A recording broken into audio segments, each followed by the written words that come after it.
wassalatu wassalamu ala asyrafil anbiya'i wal mursalin sayyidina wa habibina wa syafi'ina wa nuri qulubina Muhammad habibi rabbil alamin wa imamil ghurril muhajjalin wa ala alihi wa sahbihi ajma'in. Subhanaka la ilma lana illa ma 'allamtana innaka antal alimul hakim. Rabbi shrah li sadri wa yassir li amri wahlul 'uqdatam min lisani yafqahu qawli, amma ba'du.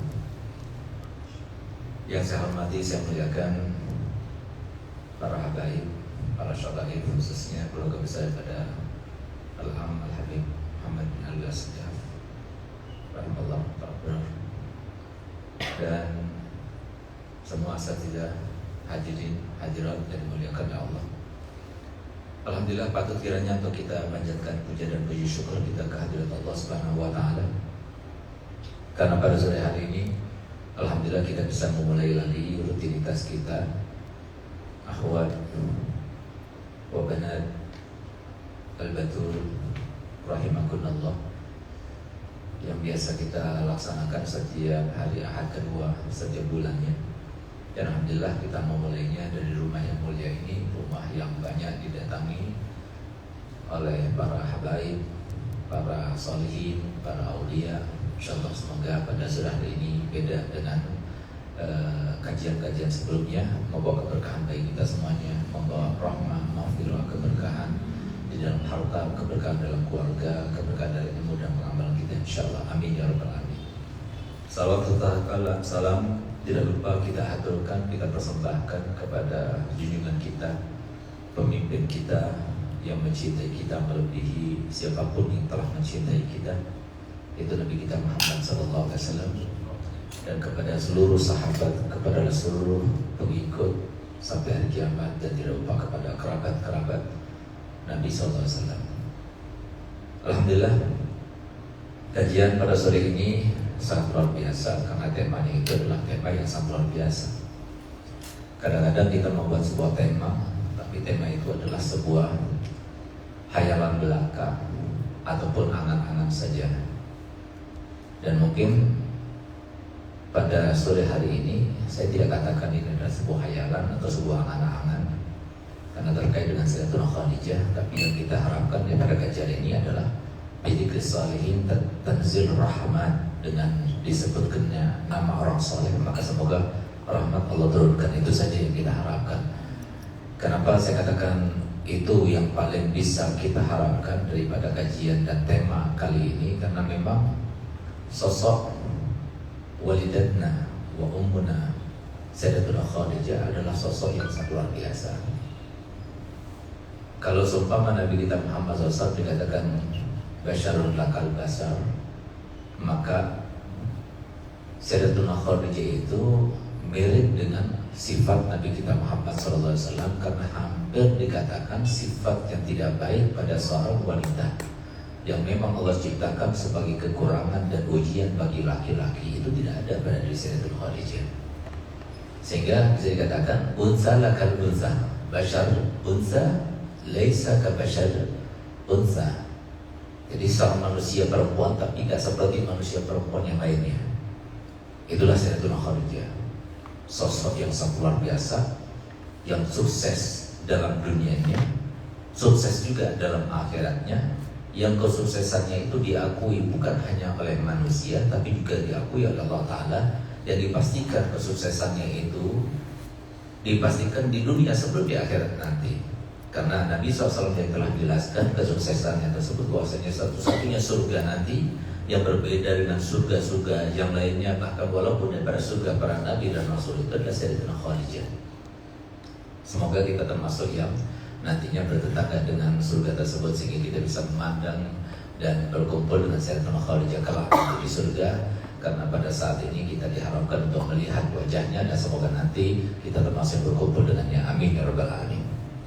Sayyidatuna Khadijah, saya katakan tadi, adalah sebuah wanita yang sangat unggul, walaupun bukan yang terbaik di dunia, karena yang terbaik di dunia adalah putrinya sendiri, Sayyidatuna Fatimah Zahra. Dan itu pun tidak lepas daripada sentuhan daripada tarbiyah didikan daripada ibu yang sangat luar biasa itu, sehingga jadilah Sayyidah Fatimah menjadi seorang wanita yang paling sempurna yang pernah ada. Sehingga kata Nabi SAW, pemimpin perempuan yang ada di surga itu hanyalah 4: Khadijah binti Khuwailid, kemudian Maryam binti Imran, kemudian Asia binti Muzahim, dan Fatimah binti Muhammad. Tapi sudah disepakati oleh para ulama bahwasanya Sayyidatul Fatimah lebih baik daripada mereka semuanya, karena bid'ah min bid'atil Mustafa sallallahu alaihi wasallam.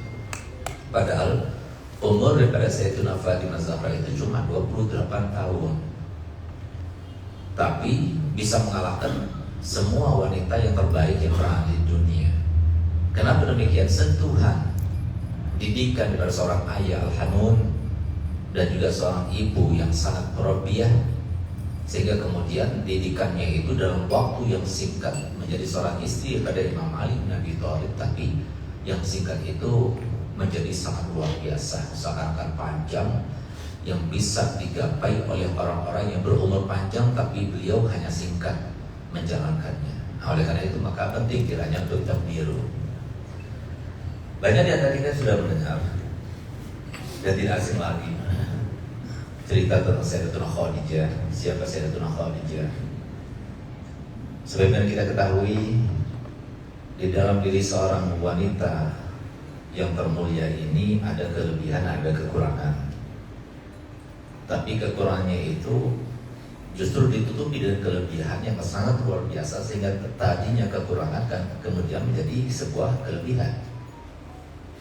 Dan setiap Allah menciptakan manusia, baik yang laki-laki maupun yang perempuan, begitu pula makhluk yang lainnya, begitu pula segala macam ketentuannya, begitu juga segala keadaan yang Allah iringkan dengan ketentuannya, semuanya itu dengan satu konsep yang sama. Masing-masing di antara kita, laki maupun perempuan yang ada di sini, para lelaki yang hadir dan juga para wanita yang ada di dalam sana, itu semuanya sama-sama mempunyai konsep yang Allah ciptakan karenanya semua hambanya. Apa itu konsep yang sama itu? Konsep yang sama yang karenanya kemudian Allah disifati dengan Al-Adil, sebagaimana Allah sendiri yang mensifatkan dirinya Al-Adil, yang jikalau tidak melaksanakan dan menciptakan semua makhluk serta ketentuannya dengan konsep tersebut, berarti Allah tidaklah adil. Yaitu semua orang, baik laki maupun perempuan, semua makhluk, manusia, jin maupun hewan, begitu pula semua keadaan dan ketentuan yang Allah tentukan kepada individual, itu semuanya itu berdasarkan konsep yang sama, yaitu semua ada kelebihan, semua ada kekurangan. Kalau semua nggak seperti itu, maka tentunya Allah tidak adil. Wajah kita beda-beda, ada yang tampan, ada yang biasa, ada yang sangat biasa, tapi alhamdulillah gak ada yang jelek, semuanya yang cantik atau yang biasa atau yang sangat biasa, gak ada yang jelek. Tapi masing-masing di antara kita yang berbeda itu warnanya, berbeda juga badannya, berbeda juga kulitnya, berbeda juga status sosialnya, berbeda juga tabiatnya, berbeda juga nasibnya, berbeda juga semuanya.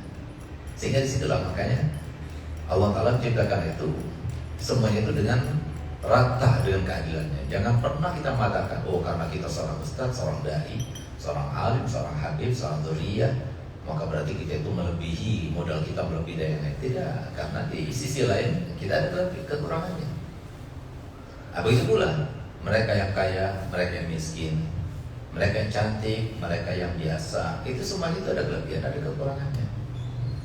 Hanya saja yang tahu akan kekurangannya, kemudian dia berusaha untuk menutupinya, lalu kemudian dia memaksimalkan kelebihannya, itulah orang yang cerdas, yang cerdik dan cermat. Dan itulah kita dituntut oleh Nabi SAW untuk menjadi seorang yang semacam itu, baik laki maupun perempuan. Sayyidatuna Khadijah termasuk. Sayyidatuna Khadijah radhiyallahu anha, beliau termasuk seorang wanita yang betul-betul mengevaluasi, memikirkan apa kekurangan saya, apa kelebihan saya. Mengetahui dan kelebihan kita supaya kita bersyukur pada Allah, memastikan kekurangan kita supaya kita berusaha untuk menutupi kekurangan itu dan bersabar serta pasrah kepada Allah. Itu faedahnya. Nah, tapi Subhanallah, ini yang paling utama, ini yang paling menjadi yang mendasar dalam diri manusia, tapi justru ini yang dilupakan oleh banyak orang. Sedikit sekali di antara kita yang mencari tahu apa kekurangan kita dan apa kelebihan kita, sehingga kita fokus kepada kekurangan dan kelebihan itu, kelebihan untuk terus dibina, untuk terus dipupuk supaya menjadi sebuah bekal untuk kita sukses dunia maupun di akhirat. Sementara kekurangan, bagaimana kita menekannya, bahkan kita menghiasinya, yang tadinya kekurangan menjadi sebuah kelebihan. Kita sudah tidak perhatian lagi ke sana. Karena apa? Karena kita fokusnya kepada kekurangan orang lain, melihat orang hanya kelebihannya saja, tapi lupakan kekurangannya, sehingga kita itu mengatakan bahwasanya orang itu sempurna. Kalau semua ada kekurangan, maka dia marah, dia tidak terima. Itu yang terjadi. Oleh karena dikatakan seorang profesional itu, seorang yang munsif itu adalah seorang yang tahu akan kekurangan dirinya dan kelebihan orang lain, sebagaimana dia tahu akan kelebihan dirinya dan kekurangan orang lain. Masing-masing harus merasa semacam itu, karena Allah Ta'ala sama sekali tidak perlu kepada kebaikan kita, ketaatan kita, sebagaimana Allah tidak perlu, tidak takut atau tidak sampai berkurang kemuliaan itu dengan kemaksiatan kita. Karena yang memberikan kita lintasan untuk berbuat kebaikan itu Allah.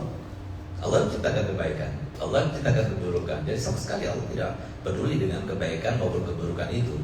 Hanya Allah Ta'ala itu kemudian memasrahkan pada kita, silahkan kau pilih yang mana saja. Kemudian Allah akan mengganjarnya. Nah, tapi jangan sampai kita itu merasa bahwasanya dengan banyaknya orang yang baik maka akan lebih mulia kemuliaannya Allah, bertambah kemuliaan. Sama sekali tidak. Oleh karena itu maka di sini, ayo sama-sama sering-sering kita itu mengevaluasi diri, introspeksi diri, bahwasanya setiap orang di antara kita ada kekurangan dan kelebihan. Kekurangan kita cari secara mendetail, kita cari sebanyak-banyaknya.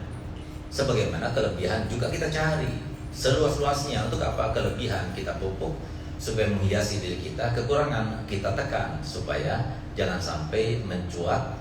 Sehingga Imam Syafi'i mengatakan wala turi lil 'adi qatuzullan fa inna syamatatal a'da balau. Jangan kau perlihatkan kepada orang lain tentang kekurangan kita, karena orang lain itu ketika tahu dengan kekurangan kita, suatu waktu ketika dia menjadi musuh kita akan menjadi sebuah cercaan bagi kita.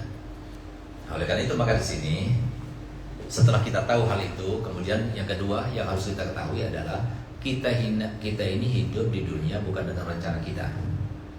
Nggak ada seorang pun di antara kita yang merencanakan hidup tahun sekian kita lahir, hari ini kita lahir, jam sekian kita lahir, tidak ada. Semuanya dengan rencana Allah. Kemudian kita hidup ya dengan ketentuan Allah dan rencana Allah. Nggak ada rencana kita. Kita cuma menjalani dan kita punya dua pilihan. Dua pilihan yang kita pilih pada saat itu, itulah yang akan disalahkan atau dibenarkan Allah Ta'ala, yang menjadi sebab kita akhirnya kemudian diperintahkan kepada malaikatnya untuk membawa kita ke dalam neraka ataupun dalam surga, itu karena pilihan itu. Sekarang pada saat yang sama seperti sekarang ini kita ada dua pilihan, hadir majlis taklim online, atau kita itu bisa men-scroll gadget kita ya, atau HP kita itu untuk melihat TikTok dan sebagainya yang lain-lainnya. Ada beberapa pilihan. Tapi kalau kita memilih untuk kita mengikuti online, berarti kita akan mendapat pahala. Kita memilih untuk hadir di tempatnya Habib Muhammad ini, berarti kita akan mendapatkan pahala. Nah, jadi dengan berdasar itulah Allah Ta'ala akan memberikan, mengganjar suatu kebaikan dan keberkahan dan karunia Allah akan berikan pada kita. Itu yang kedua. Yang ketiga yang harus kita ketahui sebelum kita itu membahas tentang bagaimana Syekh Khadijah itu ternyata seorang yang sangat luar biasa. Yang tentunya luar biasa itu karena dirinya, bukan karena Allah yang menentukan sebelumnya. Kalau kita katakan demikian, maka nanti kita akan katakan, wah sudah, kita itu bersandar saja kepada ketentuan Allah. Tidak, kita diperintahkan berusaha, kita diperintahkan untuk berupaya. Jadi jangan sampai kita katakan, oh kita bisa menangis, Syekh Khadijah nggak bisa menangis. Kita bisa kecewa, Syekh Khadijah nggak bisa kecewa. Kita bisa gembira, bahagia, apa Syekh Khadijah nggak bisa bahagia dan gembira. Kita punya harapan, apakah Syekh Khadijah nggak punya harapan? Sama saja. Nah, oleh karena di sini yang ketiga yang harus kita lakukan, yang harus kita ingat bahwasanya kita ini hidup untuk diri kita sendiri. Pahami itu benar-benar. Untuk kita mengawali kajian kita pada sore hari ini, kita ini hidup untuk diri kita sendiri. Sedangkan suami kita, orang tua kita, anak-anak kita, saudara kita, kerabat kita, teman kita, sahabat kita, semuanya itu cuma titipan Allah. Yang Allah ciptakan mereka itu sebagai fitnah buat kita, dan juga sebagai kesempatan untuk kita menapaki derajat yang tinggi, atau justru sebaliknya menjadi bekal dan modal untuk kita mendapatkan berkah Allah, naudzubillah, sehingga kita mendapatkan darokat. Bukannya darajat, malah sebaliknya darokat.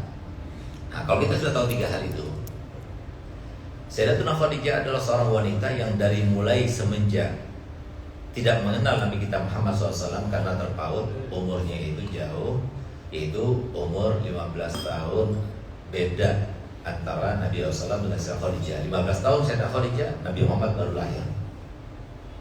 Tapi lihat, itu adalah sebuah kekurangan dari Sayyidatuna Khadijah. Kemudian Sayyidatuna Khadijah menjanda 2 kali. Pertama kawin dengan Abu Hala, lalu kemudian kawin dengan Atik Al-Mahzumi. Nah, ini dua-duanya ini pernah mengawini Sayyidatuna Khadijah. Itu sebuah kekurangan.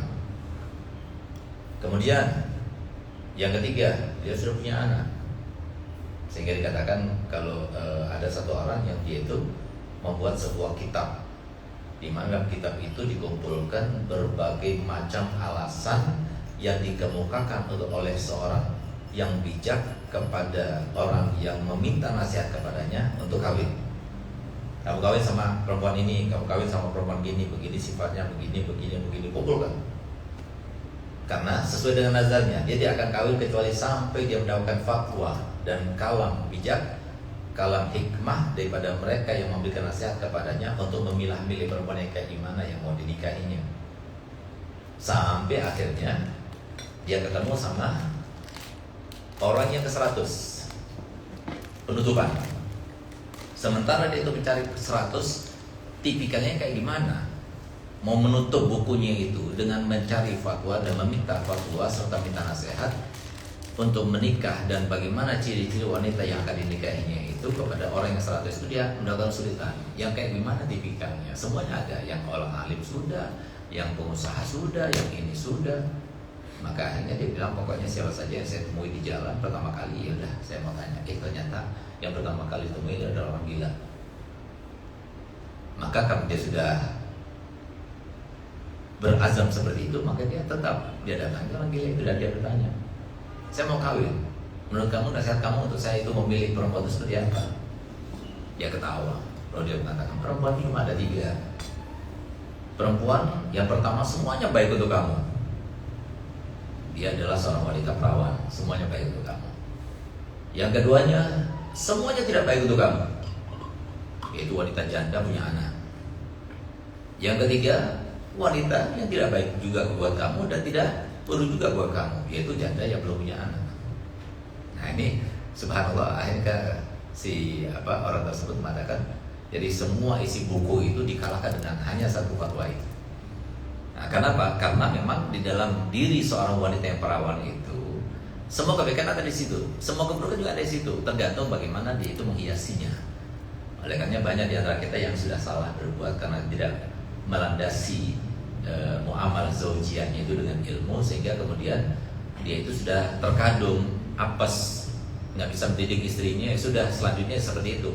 Tinggal kita itu mengharapkan jalan yang baik, jalan keberuntungan, yaitu paling cepat mendapatkan kewalian, yaitu sangka sama istri yang tidak baik. Gitu aja. Nah, selebihnya ya sudah salah sendiri gitu, karena kita tidak melandasi dengan ilmu, semuanya ada ilmunya. Nah, subhanallah, Sayyidatuna Khadijah termasuk wanita yang kurang beruntung untuk Nabi ya. Kalau kita melihat kekurangannya, kita bisa bicara masalah kekurangan Sayyidatuna Khadijah. Apa itu? Dia seorang janda 2 kali lagi, punya anak lagi dari Sayyidina Abu Hala, Hala sama Hindun. Semuanya laki-laki, ini bukan perempuan. Hindun ini bukan perempuan tapi laki-laki. Dari Atik Al-Mahzumi juga Hindun, laki-laki lagi. 3-tiganya laki-laki, janda, anak 3. Tapi subhanallah, walaupun dia mempunyai kekurangan, dia adalah seorang wanita yang cerdas. Kecerdasan itulah yang paling utama. bukanlah kecantikan, bukanlah kemewahan, bukanlah kekayaan. Orang kaya ayahnya kemudian diwariskan kepada orang yang nggak cerdas, dan waktu sekejap uang itu habis. Seorang yang cantik tapi dia itu bodoh, maka dia akan dilecehkan, dia akan ditinggalkan, dia akan diabaikan. Kecerdasan nomor satu. Yang membedakan antara perempuan dengan laki-laki itu, begitu pula antara manusia dengan hewan itu adalah kecerdasannya. Berapa banyak orang yang ngetop itu tapi wajahnya biasa saja, tapi cerdasnya itu yang membawa kemuliaan baginya. Nah, kecerdasan Sayyidah Khadijah itu tampak benar dalam kehidupannya, dan itu sebuah anugerah. Oleh karena jangan pernah merasa cemawa kalau seumpama dia itu mendapatkan karunia daripada Allah berupa kecantikan. Karena apa? Pasti di balik kecantikan ada kekurangan. Nah, pasti. Jadi jangan sampai seperti orang sekarang. Dilihat perempuan atau ketika mau meminang seorang wanita, pasti yang pertama ditanya mana fotonya, cantik nggak? Tanya dulu gimana orangnya, cerdas nggak? Itu yang diajarkan di dalam kitab-kitab klasik itu seperti itu. Karena kecerdasan itu mengalah segalanya. Yang kita perlukan itu adalah ketenangan. Orang yang cerdas itu orang yang menenangkan. Orang yang nggak cerdas itu ceriwis ngomongnya, cerewet gitu, bikin nggak tenang, gaduh, suaranya nggak enak, apalagi isinya juga nggak enak. Nah, akhirnya apa? Bikin gaduh, jadi mau tidur nggak bisa, lebih gaduh daripada suara drum band itu namanya. Nah, kenapa? Karena nggak cerdas. Nah, jadi kecerdasan yang utamakan melebihi daripada kemewahan, melebihi daripada kecantikan, melebihi daripada segalanya itu adalah kecerdasan. Nah, oleh karenanya ulama memberitahukan kepada kita bagaimana kita membedakan antara wanita yang cerdas sama yang nggak cerdas. Mudahnya itu bisa diketahui ya dengan kita mengutus seorang wanita untuk tahu bagaimana prestasinya di kelasnya, di sekolahnya dan sebagainya. Nah, tapi paling sedikit kecerdasan itu paling tidak bisa didapatkan dengan kebersihan. Nah, jadi bersihan bukan cuma kebersihan badannya, tapi kebersihan lingkungannya. Jadi kalau kita datang ke suatu rumah, kemudian rumah itu bersih, kemudian asri ya, jadi nggak ada yang berantakan dan sebagainya, menandakan di dalamnya itu orang-orang yang cerdas. Buka lemarinya, kalau numpuk-numpuk nggak keruan, kurang cerdas. Tapi kalau rapi tumpukannya, kemudian spraynya, begitu dia bangun tidur sebelum dia itu keluar meninggalkan kamarnya sudah rapi, itu cerdas. Karena orang cerdas itu suka bersih-bersih, suka yang indah, walaupun dia sendiri nggak suka bersih-bersih. Itu bedanya antara laki sama perempuan. Laki yang cerdas suka bersih-bersih, tapi nggak suka sendiri melakukannya. Tapi perempuan yang cerdas suka bersih-bersih dan suka melakukannya sendiri. Itu bedanya. Nah, sehingga itu yang dikatakan oleh para ulama fikih. Sayyidah Khadijah semuanya. Bayangkan, Sayyidah Khadijah seorang wanita memang, tapi banyak para pengusaha yang ada di Makkah itu bersandar kepadanya. Beliau mempunyai tempat perniagaan sebanyak 11 tempat perniagaan terbesar yang ada di kota Makkah. Semuanya milik Sayyidah Khadijah. Nah, lihat, ini kan menunjukkan kecerdasannya. Kalau nggak cerdas nggak mungkin dia bisa mengelola semacam itu, nggak mungkin. Itu kecerdasannya.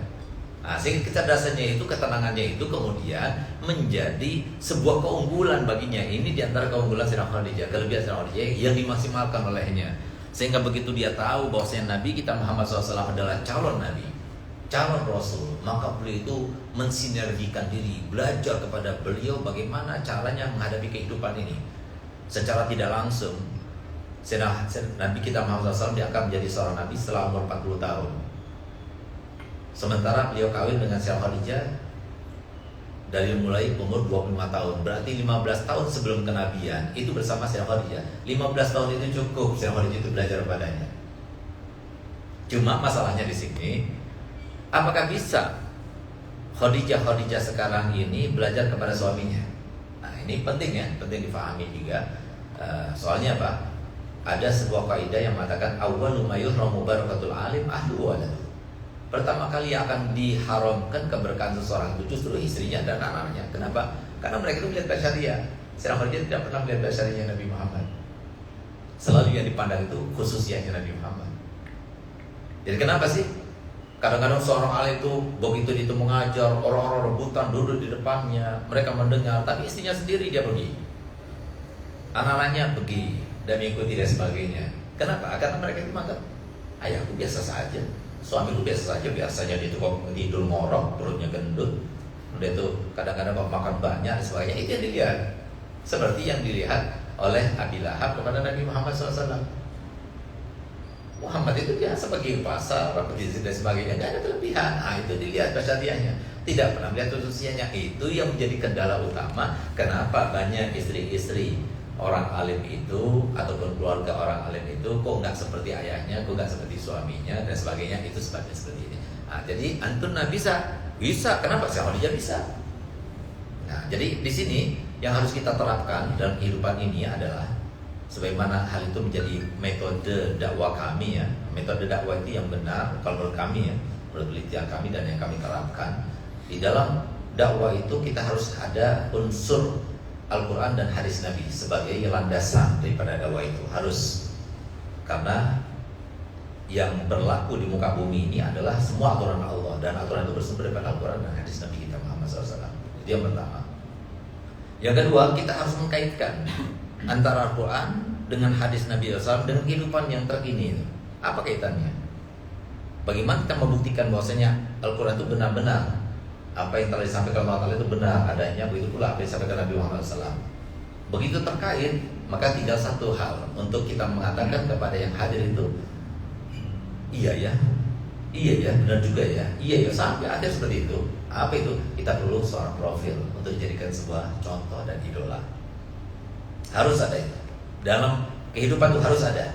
Sehingga kalau seumpama kita itu mau bertanya kepada setiap orang sukses, pasti setiap orang sukses mau punya idola. Mau sukses dalam dunia, mau sukses dalam akhirat, pasti di itu ada seseorang yang kedua. Berarti ini calon menjadi orang sukses. Tapi kalau dia nggak punya kedua, dia nggak pernah belajar, dia nggak pernah mencintai seseorang yang berhasil, yang sukses dan sebagainya untuk dijadikan sebagai contoh dalam kehidupannya, susah dia masih berhasil. Ini juga kekurangannya daripada orang-orang sekarang ini seperti ini, tidak ada kedua. Dia merasa sok untuk menjadikan seorang yang soleh itu menjadi kedua. Padahal sampai kapanpun selalu kata Nabi SAW, ummati kal matar, la yudra khairuhu fi awali, am fi wasati, am fi akhiri. Umatku ini sama seperti air hujan. Air hujan itu yang menjadikan kemudian tanaman itu subur. Yang tadinya ladang itu kering, kemudian menjadi ladang yang subur. Itu sebab air hujan yang mana? Yang turun pertama kali, atau pertengahan, atau akhir? Nggak ketahuan. Allah yang tahu. Kata Nabi SAW, begitu pula umatku. Umatku itu setiap waktu, setiap saat itu pasti ada. Yang baik itu ada sepanjang zaman. Walaupun zamannya sudah rusak, dipenuhi dengan orang yang rusak, tetap sepanjang zaman itu ada yang baik-baik itu ada. Yang baik-baik itu kita jadikan sebagai panutan. Jadi siapa yang menjadikan dia itu panutan, dia punya panutan dalam hidupnya, dia berhasil. Tapi kalau dia nggak punya panutan dalam hidupnya, motivasi itu nggak ada. Yang ada biasa saja, dia akan menjadi seperti kebanyakan. Itu kalau kita oleh karena penting kiranya untuk kita itu belajar untuk membaca dan sabar membaca setiap biografi ya daripada orang-orang yang sukses itu biasakan kita membaca, teliti. Kenapa dia itu sukses? Bagaimana dia itu sukses? Itu tanyakan, karena setiap orang berhasil itu berangkatnya dari pertanyaan. Pertanyaan itu kemudian kita jawab dengan membaca, dengan kita mendengar, dengan kita melihat sendiri. Akhirnya kita jadikan dia sebagai motivator kita, idola kita, panutan kita. Baru kita jadi. Jadi Syekh Khadijah pernah melaksanakan ini dan berhasil. Kalau begitu, jadikan dia itu adalah sebagai panutan kita. Jadi itu kelebihan Syekh Khadijah. Kesamaannya, beliau seorang wanita, sama seperti kita, bentuk tubuhnya sama seperti kita, perasaannya sama seperti kita. Beliau juga wanita yang haid, suci, istihadah juga sama seperti kita, melahirkan, menyusui sama seperti kita. Cuma bedanya beliau itu menggunakan kelebihannya, akalnya yang cerdas itu digunakan. Dia sangat tahu, Syekh Khadijah sangat tahu bahwasanya hidup ini sebentar.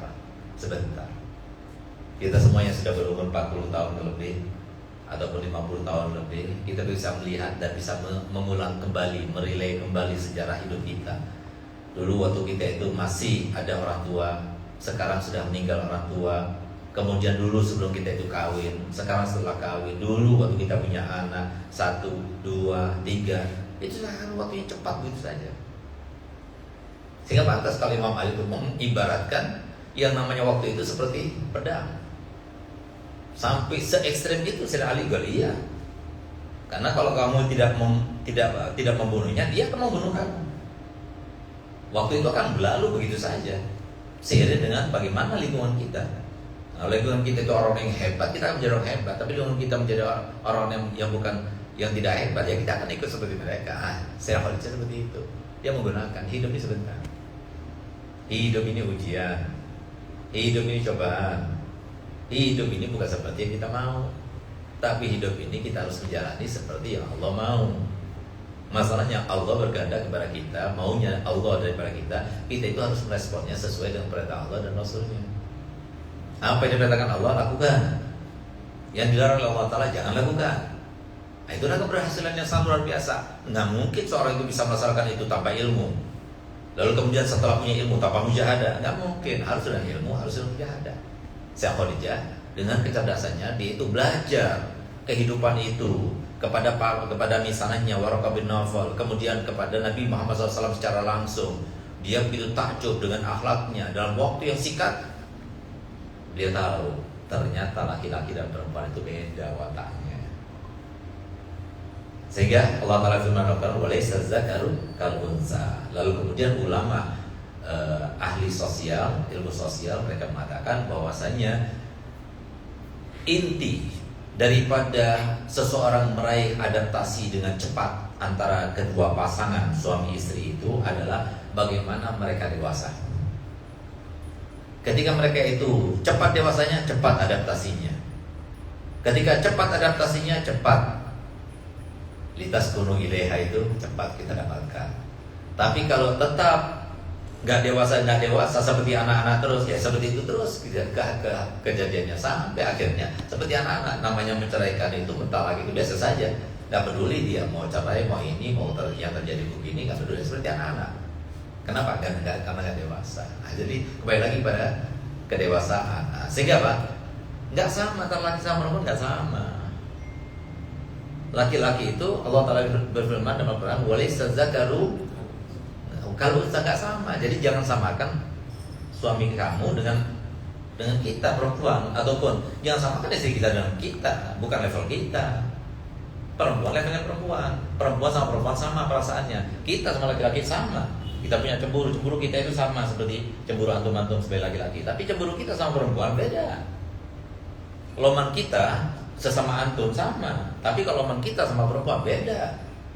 Jadi biar kita paham. Kalau kita sudah tahu semacam itu, kita cepat dewasanya. Nah, kalau nggak tahu, akhirnya salah terus. Satu contoh seperti ini.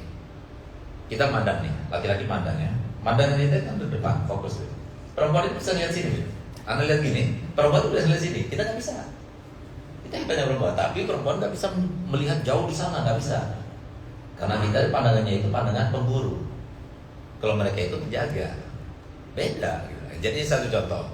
Kemudian contoh yang lainnya, otak laki yang kanan dan otak laki yang kiri itu beda sama otak perempuan yang kanan dan yang kiri.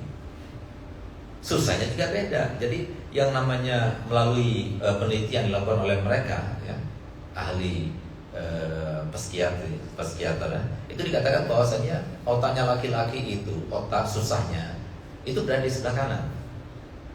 Besar, lubangnya 2 lagi.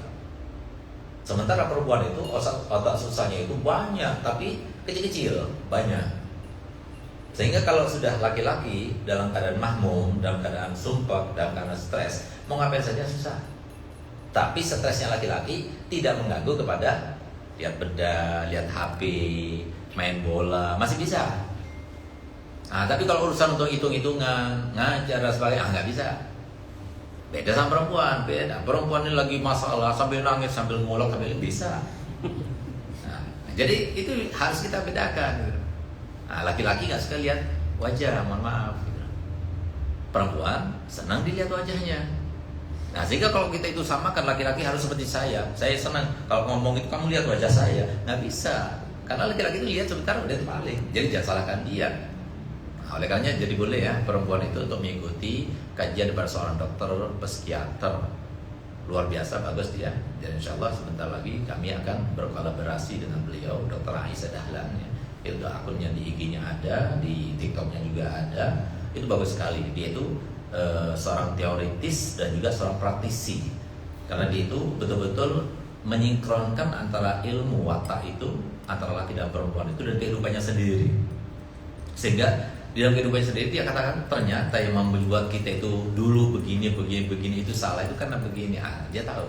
Di situ kalau kita itu belajar ya, kita mau menyimak dan sebagainya, kita akan paham. Jadi ternyata laki perempuan itu beda. Seperti contoh yang beliau katakan itu juga, bahwasanya kalau semua ada seorang tidur, laki-lakinya tidur, kalau sudah tidur itu 70 off. Ininya apanya off 70. Sedangkan kalau perempuan yang tidur itu 90 on. Sehingga apa? Cuma on-nya itu beda. On-nya itu yang untuk perempuan itu sekitar situ. Sehingga begitu anak nangis dan sebagainya, ibu yang bangun. Laki-laki tetap dia tidur. Nggak bisa paksakan, gantian kamu yang jaga. Nggak bisa laki-laki begitu. Kenapa? Kalau ketika dia tidur, habis sudah. Tapi kalau seumpama ada apa-apa di luar, di pintu ada ketok-ketok atau mobil, ada yang ngelakson dan sebagainya, langsung bangun dia. Itu laki-laki. Kenapa? Allah Ta'ala jadikan seperti itu memang. Otak pemburu. Jadi biar paham itu beda antara mereka sama mereka. Jadi syariat itu mengatur itu sedemikian rupa, sangat luar biasa Islam itu. Kenapa kita itu dibedakan auratnya ya antara laki dan perempuan? Kita kalau seumpama perempuan itu bisa melihat dadanya laki-laki, tapi kalau kita nggak bisa lihat dada perempuan. Kenapa? Karena beda, laki perempuan beda. Jadi kalau kita itu bisa mendalami semacam itu, kita cepat dewasanya, kemudian akhirnya menjadi sinkron antara suami istri itu. Jadi saya katakan, saya tidak ambil contoh ya untuk menjadikan figur Sayyidatuna Khadijah sebagai contoh bagi wanita sekarang. Cukup Khadijah yang ada sekarang. Saya punya ibu, namanya Khadijah juga. Adalah Khadijah binti Muhammad al-Hindwan.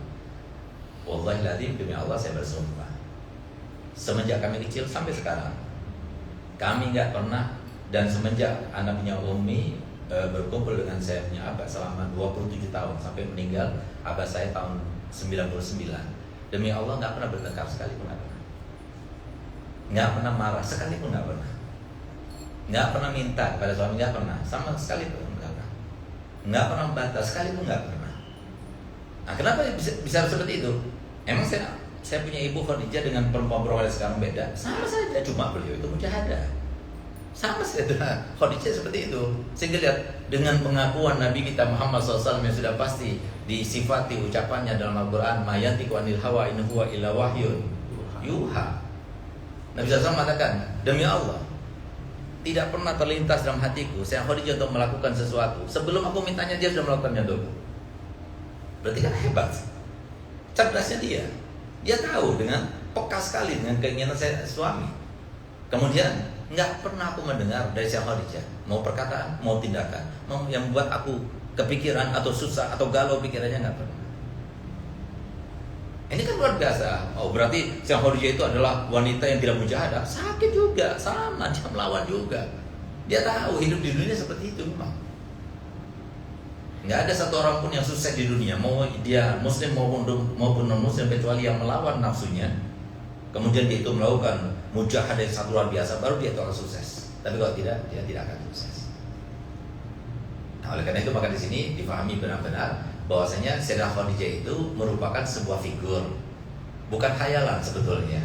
Walaupun saya katakan di awal itu adalah sebuah khayalan, bukan sebuah impian dan angan-angan sebenarnya. Walaupun pada awalnya saya kata demikian. Kenapa saya katakan demikian? Karena memang Sayyidah Khadijah itu adalah sosok yang memang Allah ciptakan sebagai contoh bagi para wanita yang ada sekarang ini dari umatnya Nabi kita Muhammad SAW. Jadi mungkin itu saja yang saya bahas sebagai pembuka. Nanti kalau ada pertanyaan silakan ditanyakan. Jadi yang paling penting ini bukan dari ceritanya, tapi unsur yang digunakan oleh Sayyidah Khadijah, bagaimana dia itu meraih sebuah kesuksesan dan kemuliaan dunia dan sampai di akhiratnya, itu yang perlu kita tiru. Semoga kita semua bisa menirunya, dan semoga kita semuanya termasuk yang berada dalam hatinya, sehingga nanti insya Allah kelak kita di akhirat termasuk yang berkumpul dengannya. Amin ya rabbal alamin. Samina keserkalan.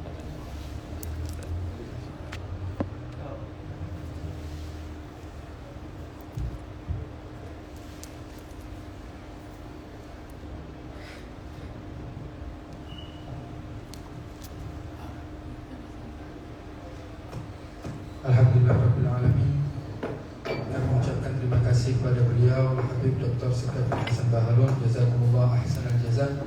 Semoga kajian tersebut dapat kita resapi dan kita pahami dengan baik sehingga kita dapat mengamalkannya, amin ya rabbal alamin. Kemudian kami membuka sesi tanya jawab dan kami membatasi 3 pertanyaan yang akan kami ajukan kepada beliau.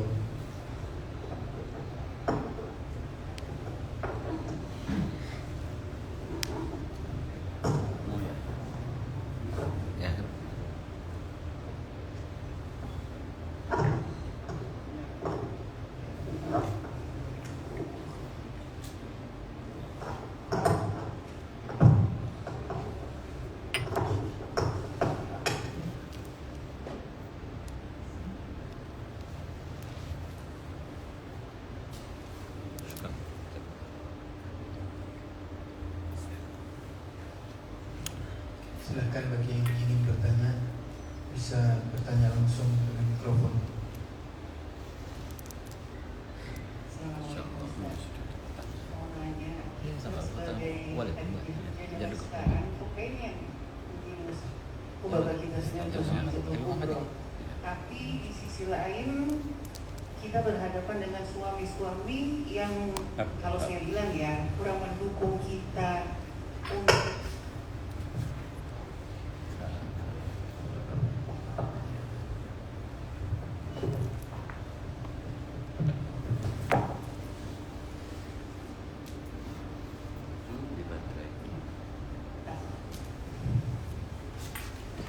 saya di sini ingin minta arahan gimana caranya agar kita bisa menjadi Khadijah seperti istri Rasulullah. Terima kasih Ustaz. Jadi didukung oleh suaminya. Ya. Langsung jawab atau tunggu 3 atau 5? Langsung jawab dulu aja. Ya, betul sekali. Pertanyaannya sangat mewakili Syarifah.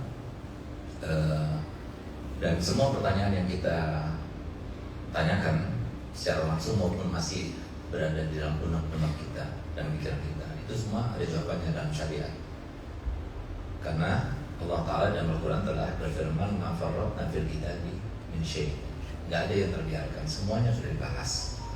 Nah, termasuk yang ditanyakan oleh Syarifah tadi. Ini bukan hal yang pertama, tapi sudah pernah terjadi kepada kaumnya Nabi Adam, kaumnya Nabi Syis, kaumnya Nabi Nuh, kaumnya Nabi Musa, kaumnya Nabi Isa. Karena kita satu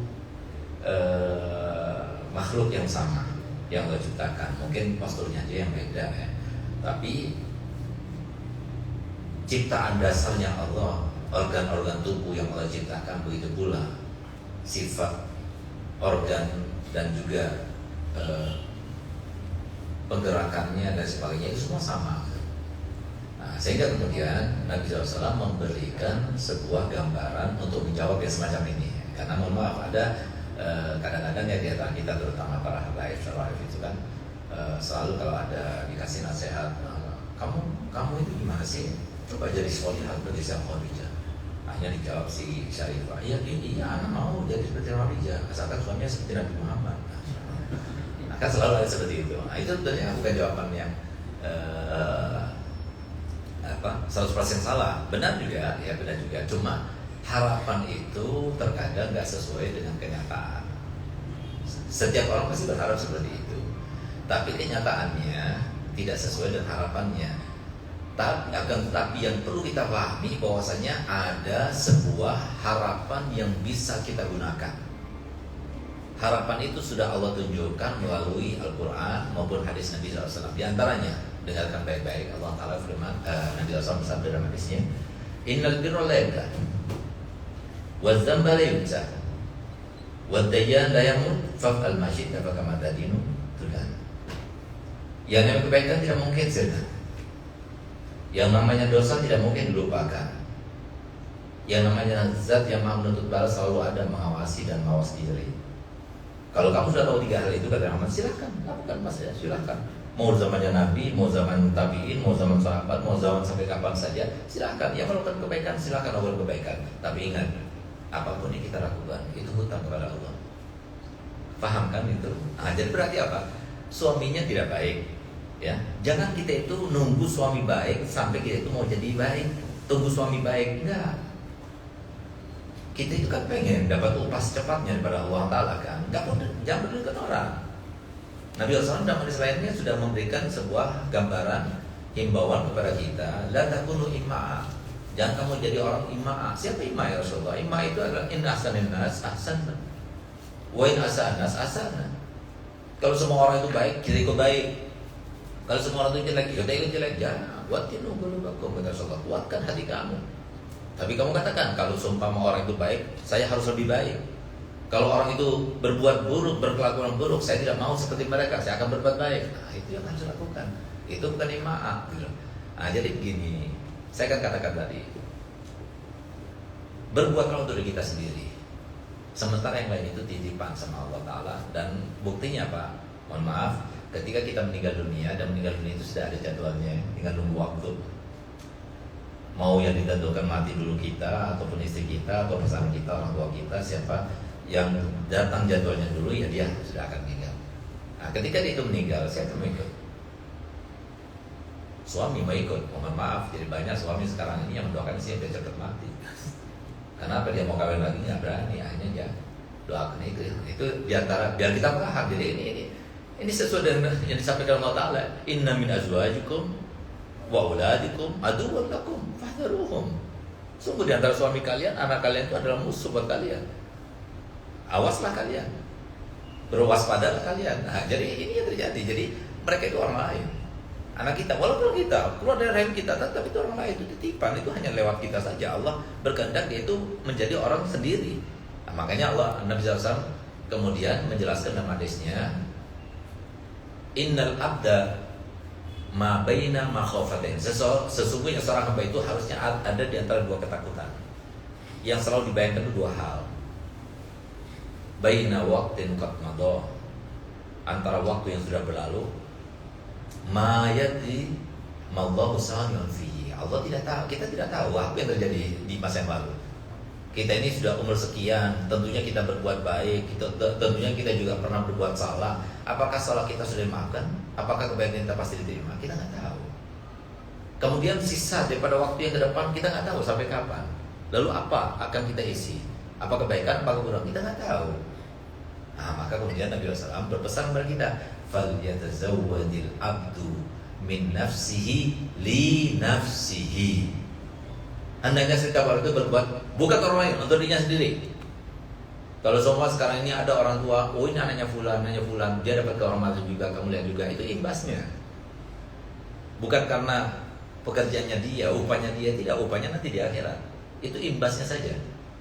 Berkatnya orang tua yang seperti ini, anaknya dihormati, dimuliakan. Tapi itu imbas. Itu pula karena orang tuanya itu jahat dan sebagainya, anaknya begitu juga. Itu imbas. Tapi bukan balasan daripada Allah Ta'ala, tidak. Nah, jadi artinya cari untuk diri kita sendiri. Jadi suami kita zalim, suami kita tidak baik akhlaknya, ini sebuah kesempatan buat kita. Karena berkata kesempatan, karena Nabi SAW telah bersabda dalam hadis sahihnya, ayyuma imra'atin sabarat ala su'i khuluqi zawjiha a'taha Allah minas thawabi misl ma a'ta Asiyah zaujat Fir'aun. Jadi siapa saja perempuan yang sabar menghadapi suaminya, tetap dia tidak berubah, dia tidak mengikuti kejelekan suaminya, tapi dia ikut dengan perintah Allah dan Rasulnya, maka dia itu akan mendapatkan pahala seperti pahala Sayyidatuna Asiyah, istrinya Fir'aun. Luar biasa.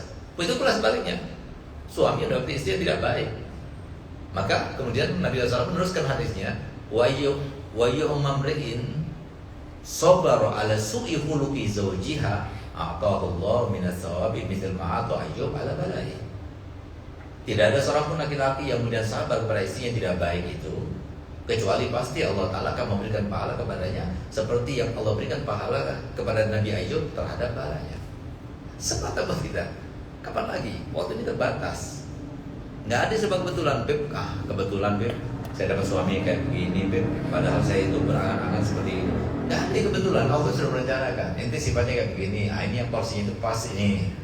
Yang ini begini. Untuk apa? Sabar. Itulah maksud daripada firman Allah Ta'ala, wa ja'alna ba'dakum li ba'din fitnatan atasbirun. Dan kami jadikan antara satu dengan yang lain itu adalah fitnah. Untuk apa? Sabar enggak engkau? Itu maksudnya. Nah, oleh karena itu maka di sini jadi jangan pedulikan suami. Memang bukan cuma 1-2 suami yang tidak pengertian. Sebagaimana suami juga begitu pula. Jangan pedulikan istri. Bukan cuma 1-2 istri yang tidak pengertian, banyak sekali. Tapi itu kesempatan buat kita. Nisa hukum harus terlakum faku harus terlakum mana situ. Perempuan kalian itu adalah ladang kalian. Mau diisi apa? Mau ditanami apa ladang kalian? Silahkan. Itu hak kalian. Mau ditanami halal silahkan. Mau ditanami dosa ya silahkan. Kita yang makan mendarah. Jadi waktu ini terbatas sekali. Jadi biarkan kita naik. Sabar. Pokoknya ini masalah.